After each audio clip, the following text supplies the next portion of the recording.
I'm Maggie.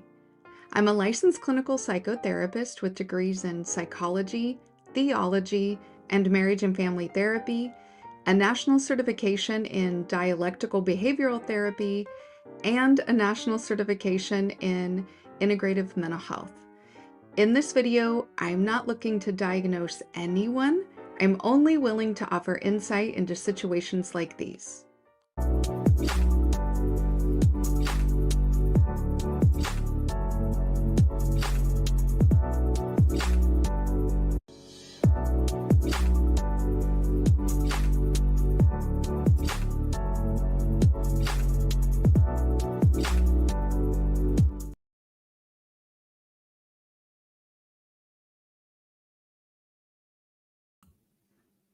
Okay, now the mic should be working. I wanted to mute.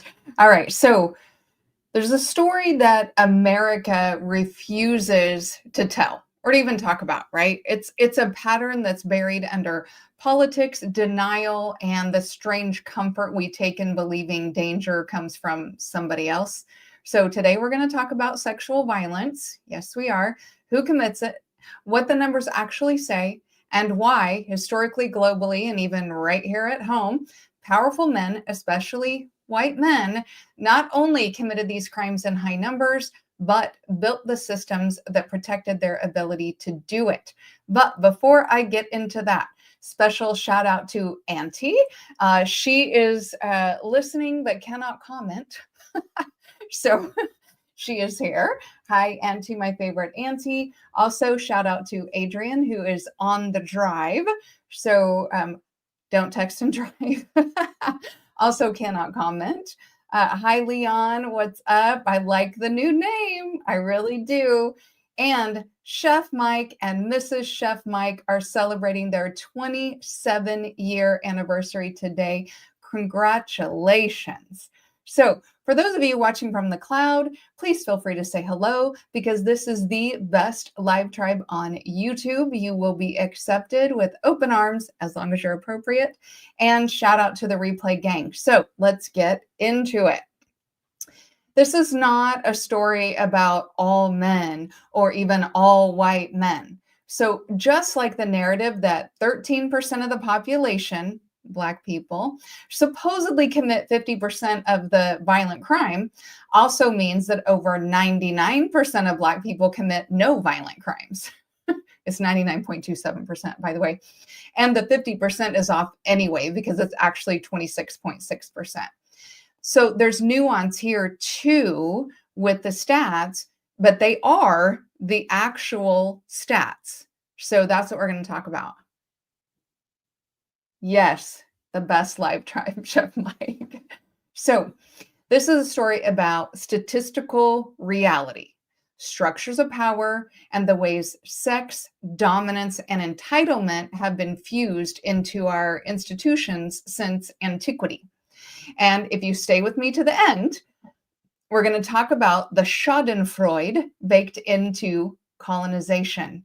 Now, Schadenfreude is the pleasure one derives from domination or the pain of other people, and how the Old Testament and later Abrahamic interpretations created legal and moral cover for what we now call sex crime.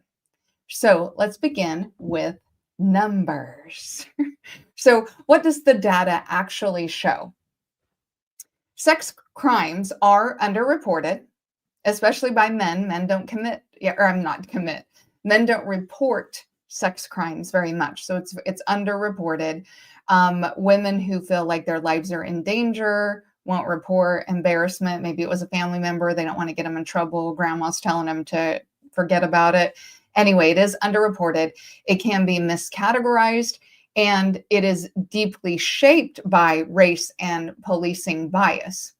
But in every data set that we do have, one truth repeats itself over and over and over. Sex offenders in the US are overwhelmingly male, and among those men, white men form the largest single block of identified offenders across multiple sex crime categories. And when I say the largest single block, We're talking about the difference between they're committing 70% of the sex crime, and the next category down is Black men who commit 16. 70 to 16. Like that whole other 30% that's left over has to be shared among all other racial categories and gender.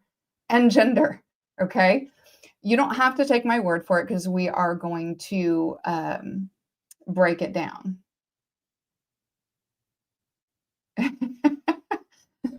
Leon's a criminal now. So let's talk about federal sex abuse cases. So this comes from the United States Sentencing Commission.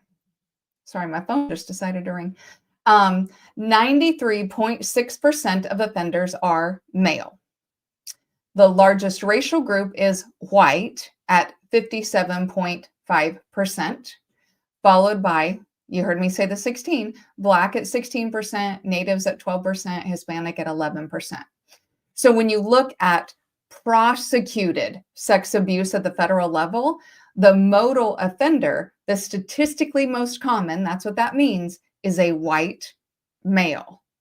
So there, again, 57.5%. The next one down is Black at 16%. These are federal sex abuse cases. These would be things like across international lines, over the internet, trafficking, those kind of things, okay? So let's talk child pornography, whether it's possession or distribution, either one.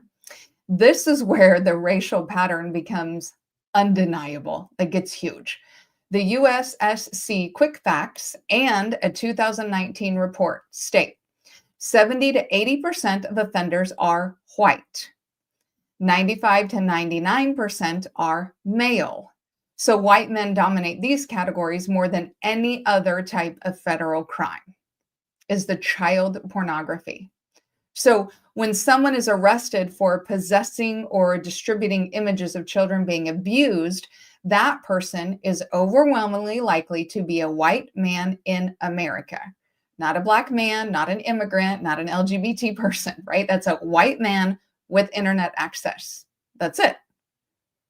Hi, Dietrich. Thank you for being here. So let's talk about producing child porn, okay? 74 to 75% of child porn producers are white. So this is crucial. The people making the material are demographically similar to the people consuming it because they know their audience, okay? National Sex Offender Registries. This comes from Ackerman and Sachs. This is a national study. 72% of the registrants are white, and the vast majority of those are men. This is on the National Sex Offender Registry. So in absolute numbers, white men dominate the registry, okay? The fact that white men are overrepresented in the total count matters because the US is majority white, okay? Stick with me because I know somebody's going to say it, and maybe in the replay gang, somebody's going to say it. So just wait, because white people will say this is why more white men are registered offenders.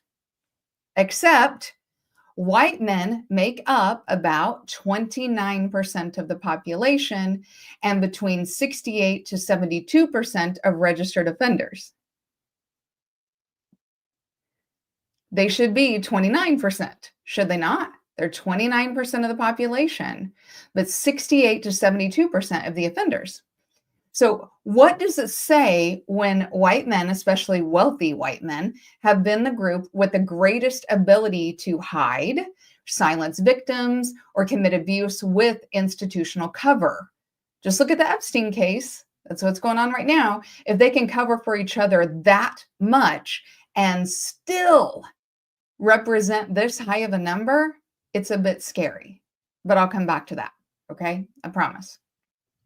All right, let's talk about just general rape and what they call contact sexual assault, okay? Arrest data shows the largest number of offenders are white men. This is arrest, okay? And you know, white people love the next word I'm getting ready to say, per capita. That's why I already addressed it, 29% to 70%, okay? Per capita arrest rates sometimes show that Black men are arrested more often, okay, which reflects patterns of policing and racial profiling because they are not convicted more often. Do you hear what I'm saying there?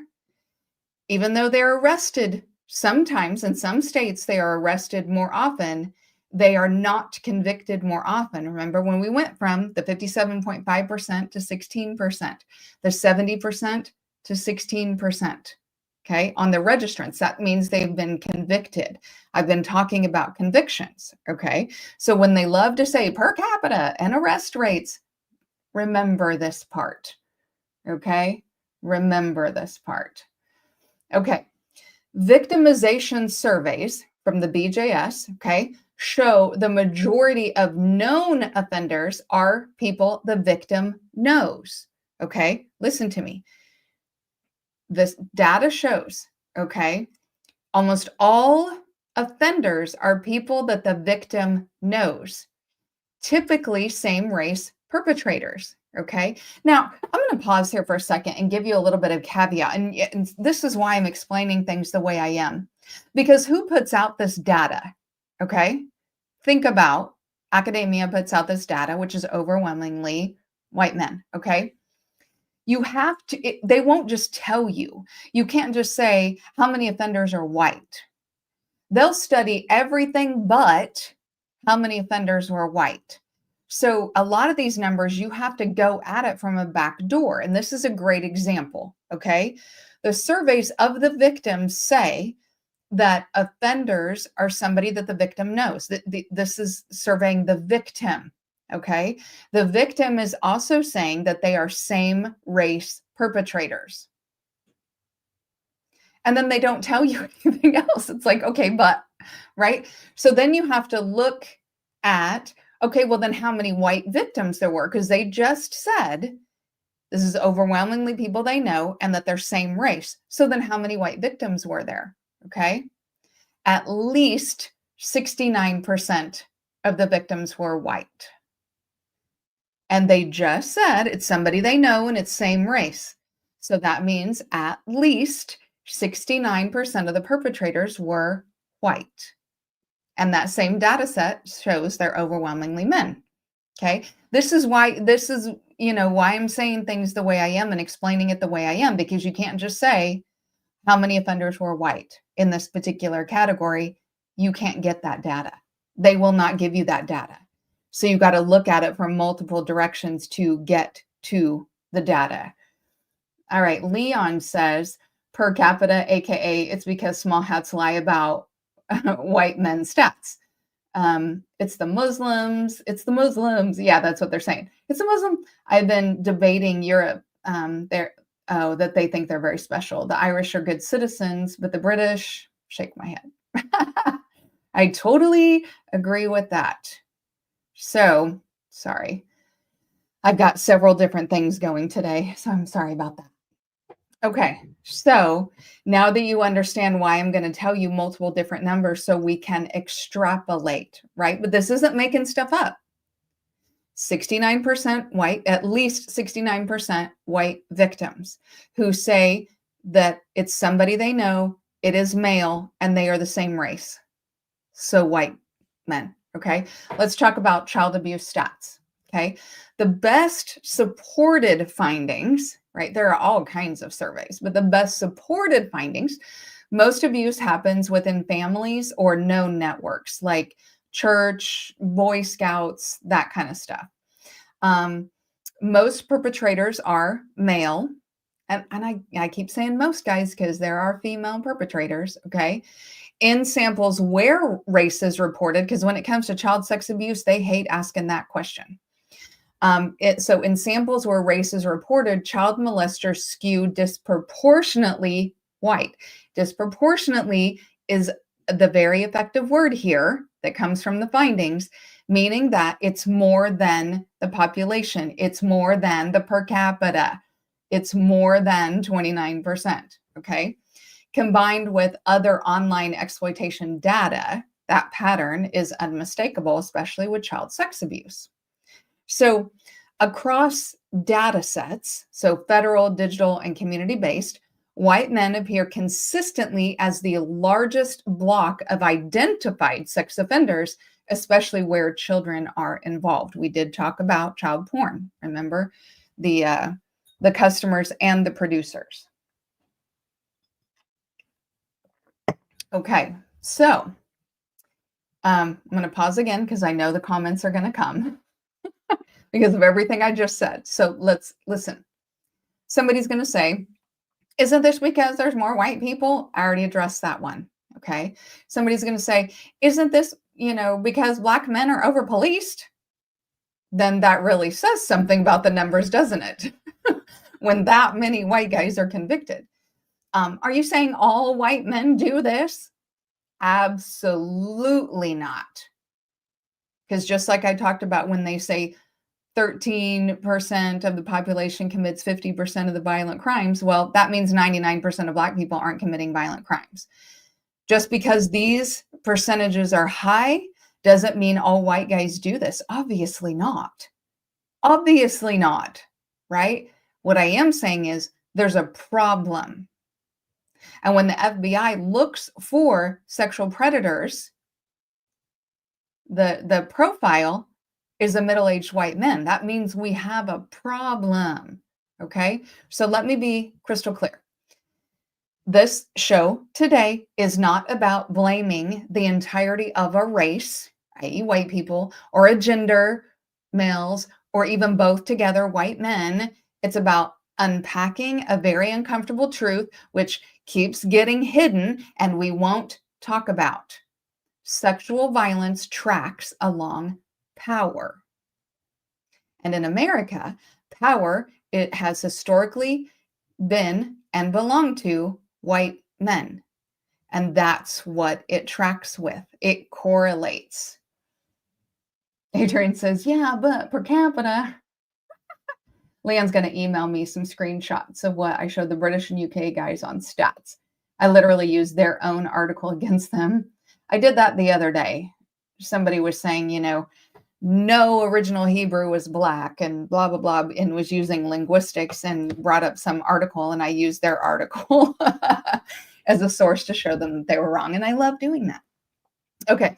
Anyway, when a group holds power, be it political, legal, economic, religious, that group is statistically more able to commit violence, hide that violence, normalize said violence, be excused for that violence, and then write laws that justify violence that they committed.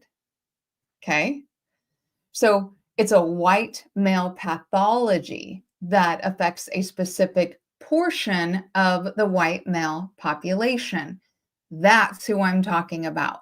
So if you're just a random white dude and you've never committed a sex crime, I'm literally not talking about you. Literally. These are the other white guys who give you a bad name because they keep doing rando violent crap, sexually or otherwise. Okay. So you see, if people are raised in an entitled, power-driven, and protected way, and in a system that promotes violence and dominance, then it will absolutely create pathology. It's not a genetic issue. This is not eugenics, right? This is a sociological problem. It's a socially engineered pattern of behavior that is normalized amongst the dominant group. Thus, the child trafficking. Do you know that our Secretary of Education was embroiled in a child sex trafficking case before? And she's now our Secretary of Education? Like, it is pervasive across specific groups. I mean, and they were her property.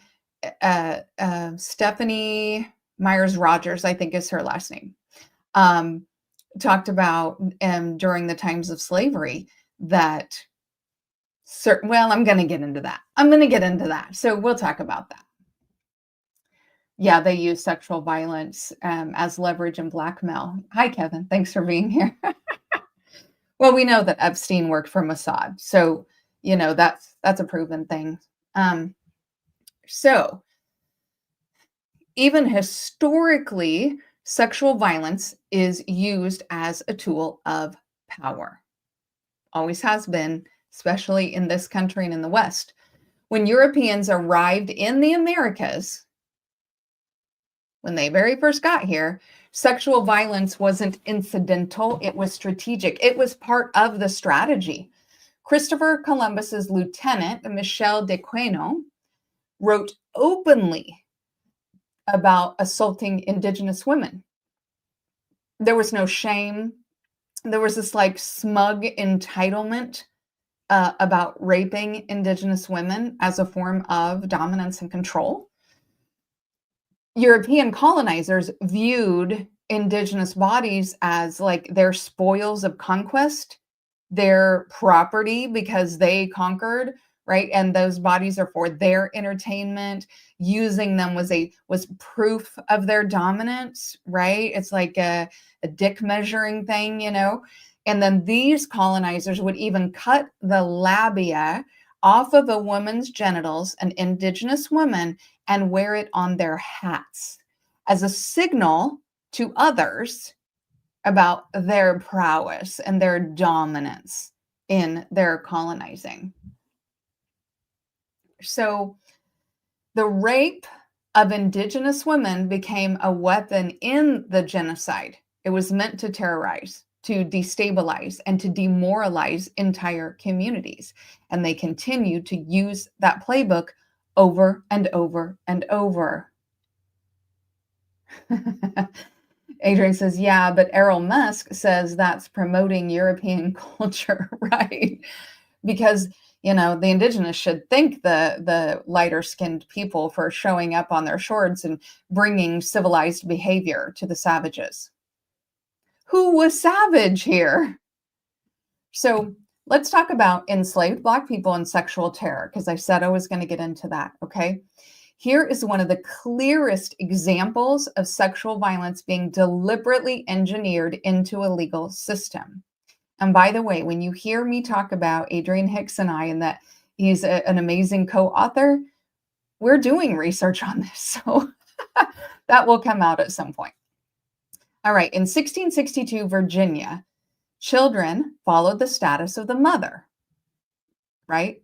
So if a woman was enslaved, then her child was enslaved. So if a white man raped an enslaved Black woman, the resulting child was a brand new enslaved person for them.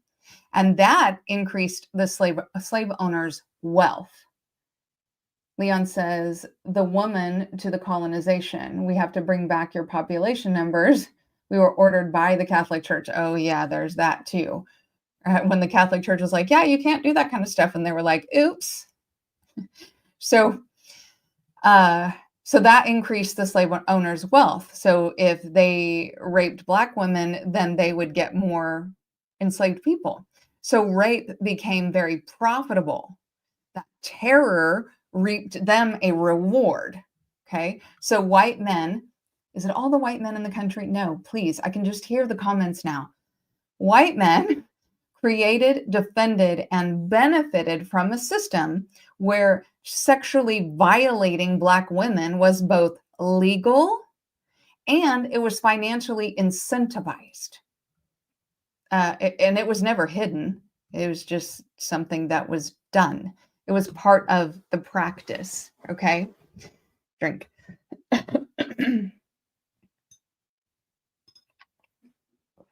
All right. This was the economic engine of the plantation South. Okay. And the Schadenfreude that I brought up before, you know, taking pleasure in somebody else's pain and then taking pleasure in dominating somebody else was unmistakable because sexual cruelty became ritualized. It was normalized and inherited. So you brought your sons up knowing the way to increase your stock was to rape the females, right? So that went through generations of white male landowners in the South. Sexual terror under slavery was not limited to Black women, though, and we don't talk about this very much. In fact, we don't really talk about it. You don't hear it. You have to actually go and find it. Black men were systematically violated as well, physically, psychologically, and sexually in ways that were designed to humiliate, dominate, and destabilize the entire enslaved community. There were three primary forms of sexual violence that they used, right? Sexual exploitation by white women was one, right? White mistresses and the daughters of slave owners frequently exploited enslaved men for their sexual pleasure. They were raping too. Because the law treated enslaved men and women as property, rape allegations did not legally exist. It was not rape. In fact, it might not have even been seen as sex. So you were still a virgin. A white person could claim consent and society would accept it. Oh no, the enslaved person said I could do it, even when the power imbalance made consent impossible. They could not be given consent because it's automatically coercion. White women had set up brothel systems, I talked about that, where a wealthy white person could purchase the sexual exploitation of an enslaved person or child. Yes, Leon, yes, I'm getting ready to talk about that for sure. Kevin said, I'm pretty sure that what you're saying happened to the Cathars in the 1300s. Yes, there was sexual brutality going on there too. So enslaved men and women had no right to refuse, and refusal could mean torture, being sold, death, all kinds of things. Okay, the next one, buck breaking. Okay, Leon. Known in historical records, oral histories, and early writings. Like this has been confirmed, nobody's making this up. Buck breaking was a ritualized form of sexual violence where the enslavers publicly stripped a Black man, whipped him, restrained him, sexually assaulted him, all of this in front of his family, his community, and or other enslaved men. So there was an audience for all of this. And the purpose was psychological warfare, to destroy that man's sense of self, to break the community's morale, to intimidate the other men, this could happen to you, and to assert absolute white male dominance through sodomy. So routine or not, doesn't matter, rare or frequent, depends on the region, okay? But the function of buck breaking was clear. White male supremacy asserted through sexualized domination. Then we go, oh yes, the brothels of Louisiana, yes. Then we go into the forced breeding farms. In the late stages of legalized slavery, when the transatlantic trade closed, right, they said you couldn't import anymore. Of course, they still did. Enslavers turned to force breeding to increase their inventory. Okay. Women were paired with men against their will. A lot of times they didn't even know each other. Some enslavers personally raped men and women to either improve the stock or increase the numbers. Okay, so that raping continued. And it is still called rape when you have a man and a woman who are enslaved have sex with each other. Both of those people are being raped in that moment. I know it may be a lot to get your head around, but neither one of them are consenting to the sexual act. Okay? They are both being sexually violated and they are both being raped in that moment. Adrian says, don't forget slumming, where otherwise racist white men went into Black communities post-slavery in order to find Black women to have sex with. Leon says the slavers would assault the Black men, then force them to watch their kids and wife or either mother be broke too. And the sexual relationship between mother and son to break them more. Man, it's always sexual, isn't it? So Black men were selected like livestock. That's why they were called bucks. And interestingly enough, in porn and things like that, Black men continue to be called bucks or stags, which is awful. That's terrible. Or they're called BBC. Just these odd names that sort of harken back to forced breeding. So Black men were selected like livestock. They were studs, right? They had their studs. They were paired with enslaved women chosen for their physical traits. And then they were required to impregnate multiple women, and they were punished if they resisted at all. So, even if they gave you a 12-year-old, you got to impregnate her. If you resisted, bad things for everybody. We'll just torture her right in front of you. So, Black women were expected to be perpetually pregnant by different men and were incentivized for the number of births.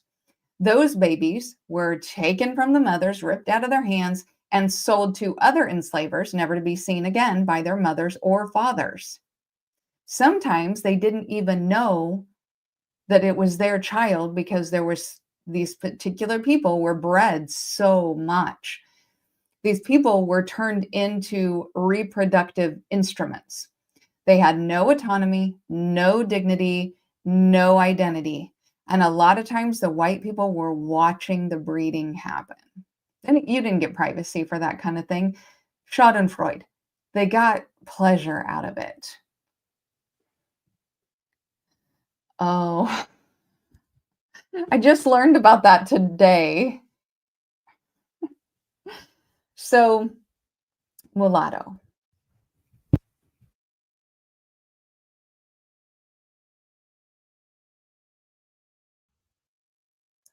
Made the mic go mute for a second. So, mulatto. That term came from, I believe it is Spanish, and it comes from mula, which mule, okay? Spain Spanish, maybe. Correct me if I'm wrong, Adrian, because I just learned this today. That so a white enslaver would rape and impregnate an enslaved woman, the resulting child being like a mule, right? A mule is where a stag, this important, big, fancy, a horse, right? The white person, right? Impregnates a donkey, which is just, only good for work, right? Then they have a mule. A mule is the resulting livestock, and then the mule is put to work because it's bigger than the donkey, right? So it improves the donkey. So that's where the term mulatto came from. Rough. Rough. Leon says mulattoes have the highest level of worth in the society. It's confusing. Well, I mean, when you look at like the theories about improving the race and improving the stock, and I mean that's been this strange mindset from that. Okay. So none of that was seen as deviant behavior, right? It's just business. It's policy, right? We can look at it now and go, that is disgusting as hell. That's like evil. Like when I think evil, forcing people to rape each other while I watch. And then I get to take your baby and make money off of it. Hell, I could take your babies and sell it to somebody for alligator bait if I wanted, because they surely did that too. That's evil, like evil, right? The term lineage of evil. Y'all know what creator that came from. I'm not going to tell you. I'm not promoting his page, but I do watch. So, sexual abuse also was rampant in Christian boarding schools for the native children in both the US and Canada. So, priests, missionaries, and these Christian husbands were shielded by institutions whose theology placed Indigenous children at the bottom of this racial spiritual hierarchy. Black people were not on it, but the bottom was the natives. And so these children were raped rampantly. There's one dean, principal, I can't remember his name right now, but it was proven that he raped 123 different children, and he was never brought to trial. So again, power equals access plus immunity. Access plus immunity.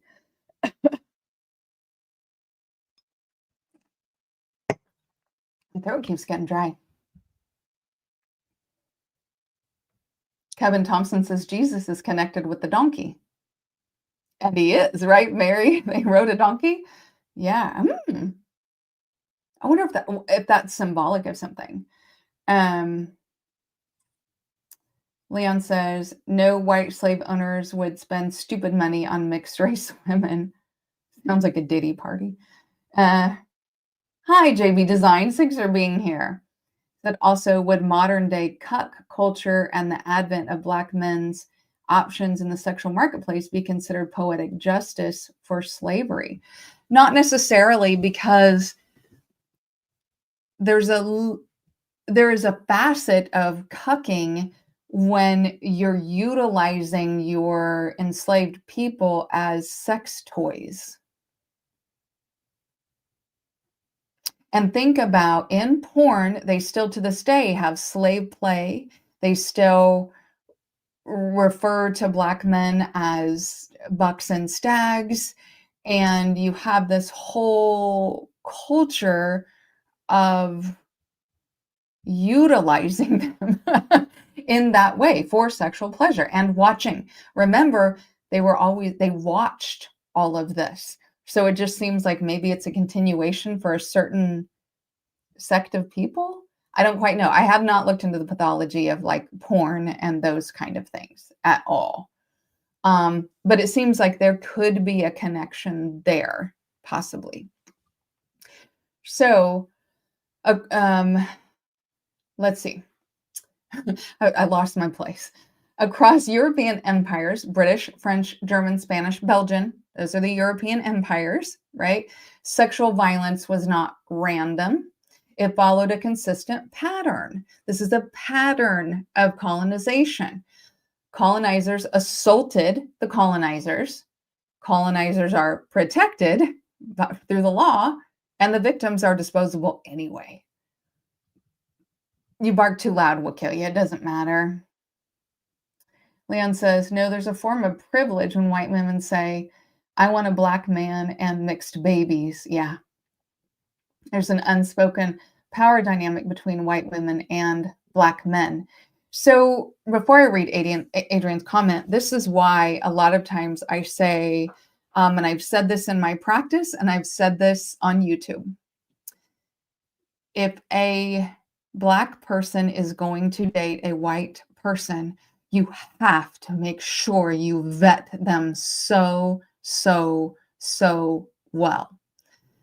For instance, a Black woman dating a white man.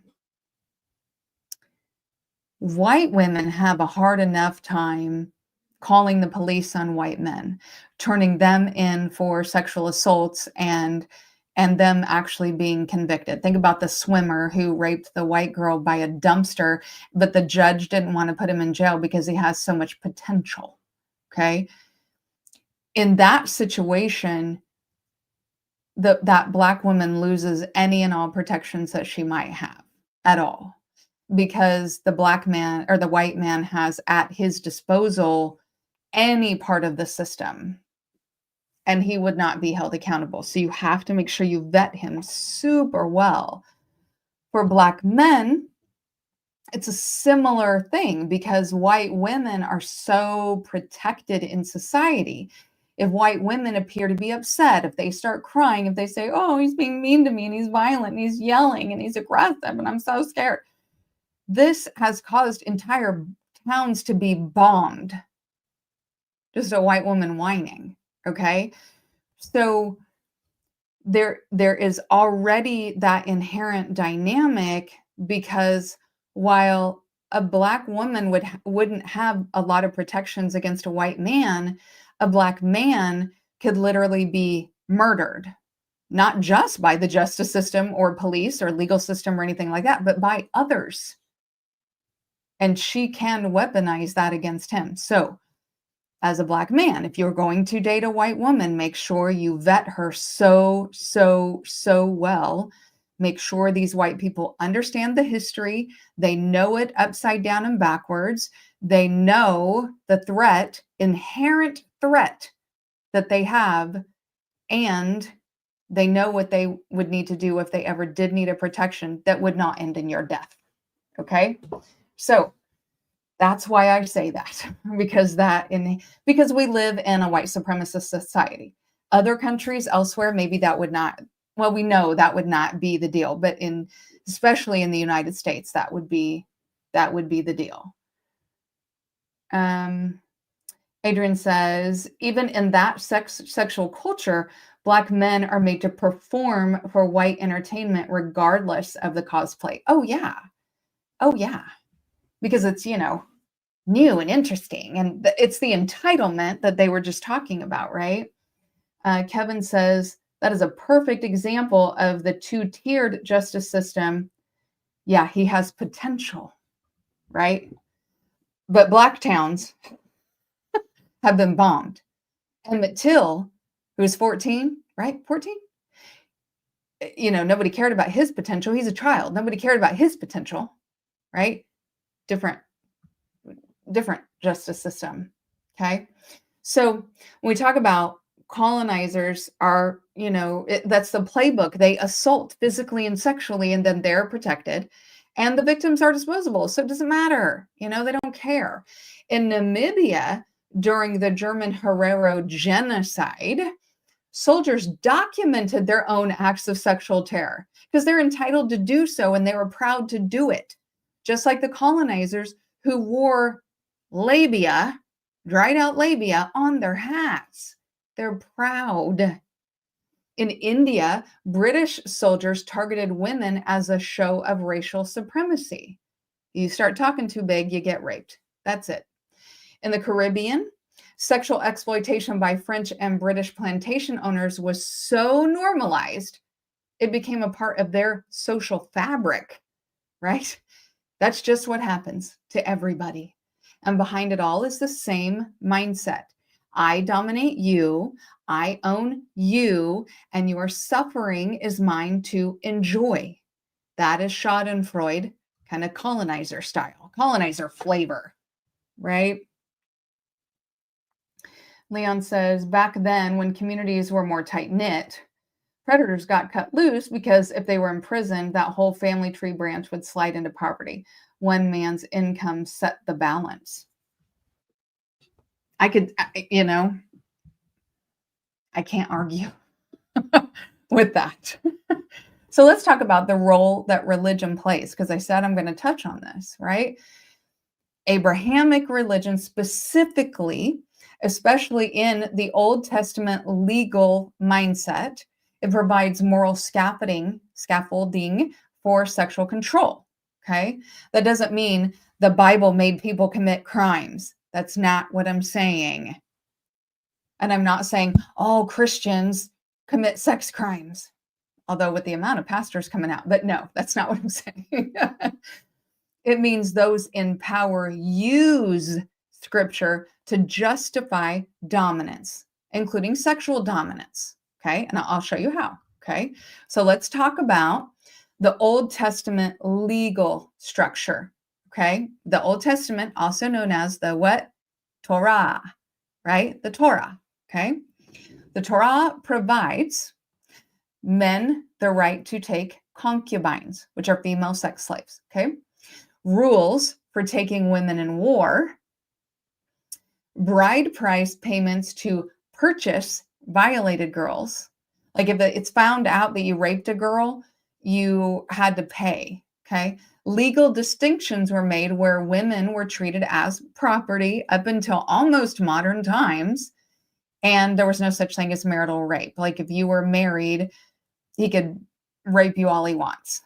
Okay, just marrying him is automatic consent, right?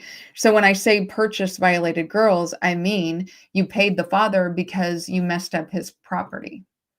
Okay, so I'll give you examples before I do. Kevin says the white people back then would have been under the control of the Catholic Church. Not all, because there was the Lutheran Reformation, so there was Protestants, and it was Protestants who were trying to bring Christianity to the enslaved also. They're the reason there was such a thing called a slave Bible, the Protestants. However, this is where it gets murky, because also during that time, there was still an emperor. There was still the Holy Roman Emperor, who was considered higher than kings. And so in that time, everywhere there's kings, there's monarchies everywhere. And the Holy Roman Emperor, who was placed in Germany, of course. If you watch my previous shows, you know why I say, of course. And monarchs, whether their countries, religion was Catholicism or not, still went to see the emperor, deferred to his authority, got advice from him. So that's where it gets murky. That, no, they're having these other sects of Christianity are coming out, but also yes, because the monarchy is still deferring to the emperor. The Pope was in Rome. The emperor was in Germany. Hi, Spain Man. Thanks for being here. You're right on time. So we just talked about some of the legal structure in the Torah. Okay, so here's some examples. Deuteronomy chapter 21, verses 10 to 14, allows men to take female captives and marry them, a sanitized word for coerced sexual relationships under captivity, because you're allowed to marry all of them, and they're still not your wife, right? So another example, Deuteronomy 22 treats a raped girl as an economic loss to her father. That's what I was just talking about, requiring the perpetrator to pay the father and marry the girl if he's caught. That's if he's caught. Okay. Yeah, the Jesuits were also involved. Yes, Kevin. And I've referenced them before too. Okay, so the ancient legal framework does not align with modern consent, the idea of consent, okay? But the problem is what happened later. Christian, Jewish, and Islamic societies institutionalized these power dynamics long after the cultural context had changed. So even when the laws were changing, but God says I can, is in there, right? So clergy, kings, colonial armies, and slave owners routinely use the logic, God gave men authority and gave women for them to control. So that means I control their body, right? And I can do whatever I want. That theological cover became political cover. They use it in politics. It's legal cover, social cover, okay? But then when we get into the doctrine of chosen people and the racial hierarchy, it gets even worse. So in later centuries, Europeans twisted the Old Testament narratives to justify the right to conquer, the right to enslave, the right to violate, the right to dominate sexually, the right to absorb or destroy other bloodlines through genocide. They have the right because God, right? The fusion of religious domination and sexual dominance became the engine of colonial violence. Think about our modern wars. There's always reports of this terrible sexual violence. Is it rampant? Is it everybody? No. Are there certain people who utilize that power dynamic to rape people? Yes. We've seen videos in the IDF camps of Israeli soldiers sodomizing a Palestinian man. There's one video of that. So what does all this history have to do with modern sex crime numbers? Everything. Because institutions that were built around the idea that white men have the authority to act without consequences never vanished. That's the foundation of the system that we're in. They just evolved. That's why we see priests are protected, the pastors are protected, the coaches are protected, the politicians are protected. Epstein, hello. The CEOs are protected. White collar offenders are given lighter sentences, and white child porn offenders are given leniency. Just a little probation. It's fine for watching a baby get raped. And the Epstein list, you're never really going to see it. You will never see it. You will see the sanitized, scrubbed clean, redacted version that fits the political agenda of the day. So whether it's under this president or the next one or another one, that list, those files will constantly be moved around depending on the politics, right? So many white male offenders, even today, write in their own messages, their posts, and their forums that what excites them is control, conquest, and the sense that they won't get caught. That is from them in their own words. And that is Schadenfreude. It's the inherited entitlement to sexualize their power. Hopefully, I've made the case. Sex crimes are not randomly distributed, right? They are patterned along power, okay?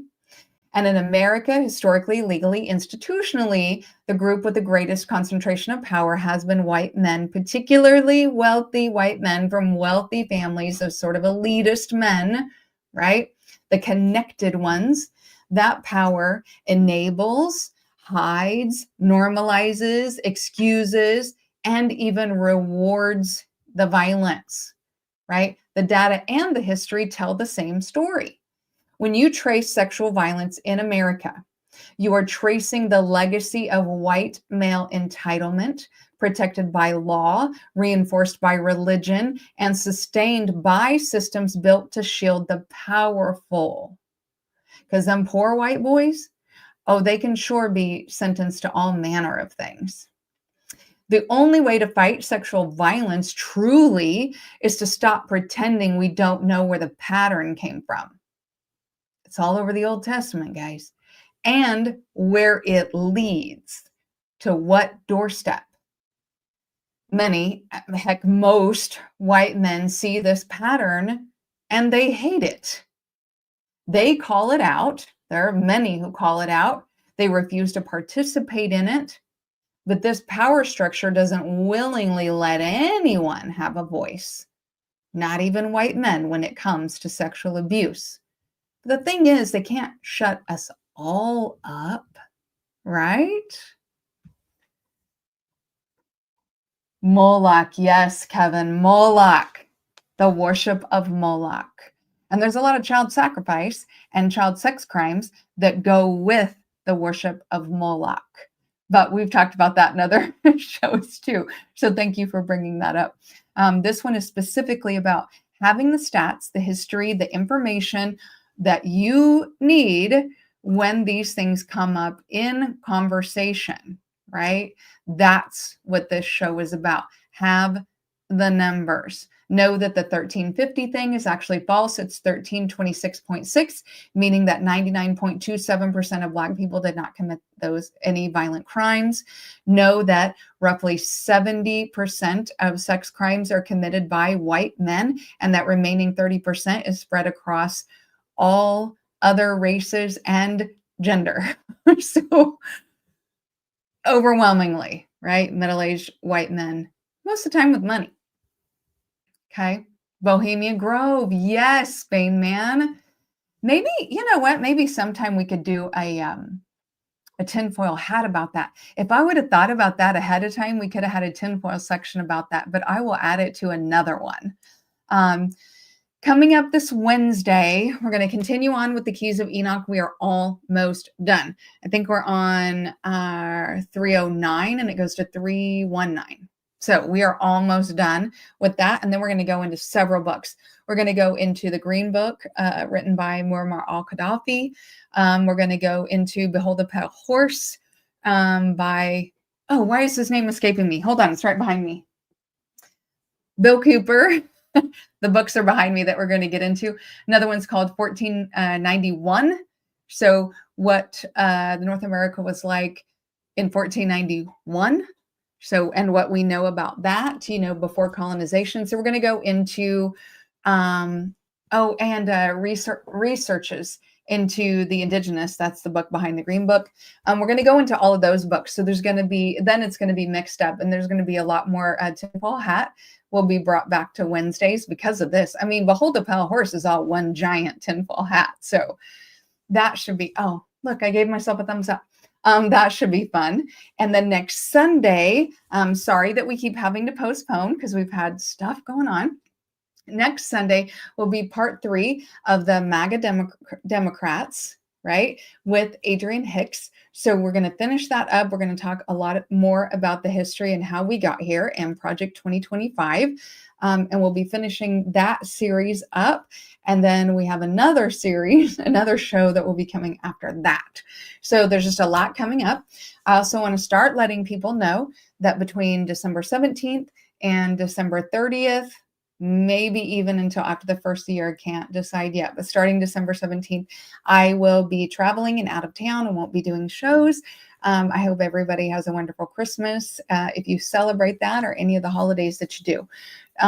So I'm just going to keep reminding people of that because it's going to be an amazing almost 3 weeks of being just gone and enjoying my family so much. So I appreciate you all being here, and I'm going to show you a picture of my dog. Not that one. Please like the video if you haven't already. It really helps the algorithm to know what kind of things you like. Share where you think it's appropriate, especially to someone who you think needs to hear it. And last, don't forget to subscribe if you haven't already, especially if you want to break down complex concepts that make the esoteric not soteric, helping you on your journey to become your most authentic self. Let's uncover the universe together.